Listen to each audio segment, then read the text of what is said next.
In raising a child with special needs, one of the first things that you're wanting is wanting to belong and feeling like you're connecting with other people who are sharing the same experience as you are. And one of the ways that I've done that, surprisingly, is just informal meetings with people.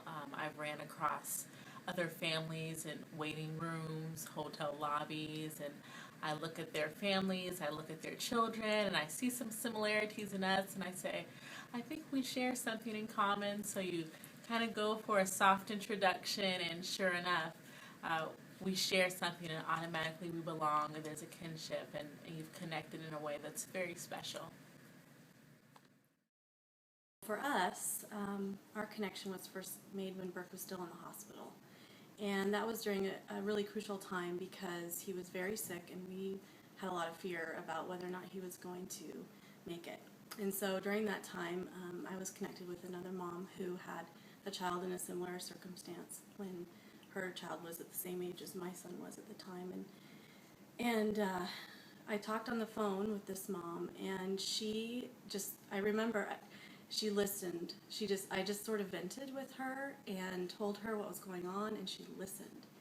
And I felt like for the first time that I wasn't alone. The thing that worked best for me was finding a support group online. It was specific to my son's condition, and I found other mothers there who were warm and friendly. I could connect in my time frame. If it was in the middle of the night when I read their posts, that was fine. If there was a topic that was too touchy for me, I could just pull back and not even address it. When there was something I knew about, I could offer my advice, my experience.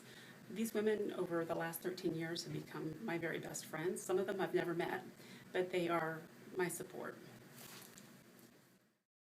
One way my family found a lot of support and connection, the entire family, was through Camp Good Times, that allowed us to send both our son, who had a diagnosis, and our daughter, who didn't, and both of them got a great experience talking with other children in like circumstances. And also during that time, my wife and I had a week to ourselves as a couple, which was a great way for us to reconnect after dealing with a lot of illness-related issues throughout the years. So our entire family was refreshed as a result of just 1 week of camp. When I walked into my first support group meeting, I immediately realized that I was among other parents who had experienced the same things I had, who had faced similar challenges and had overcome them, and I could learn from them. And I appreciated so much everything that I learned from that 2 years later I found myself leading a support group.